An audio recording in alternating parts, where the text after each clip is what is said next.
LA County DA George Gascon has announced charges against a man accused in a terrifying incident last week at a charter school in West Hollywood. LA County Sheriff's investigators say Vahi Arman drove onto the campus of Larchmont Charter Elementary School, drew a weapon that looked like an assault rifle and pointed it at a school administrator last week.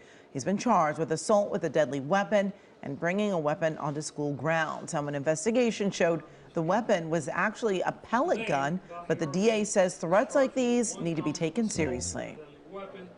But we have seen this instance over and over again where there are warning signs, where people engage in conduct of a lesser impact initially, and eventually they end up into a mass shooting. We need to stop this.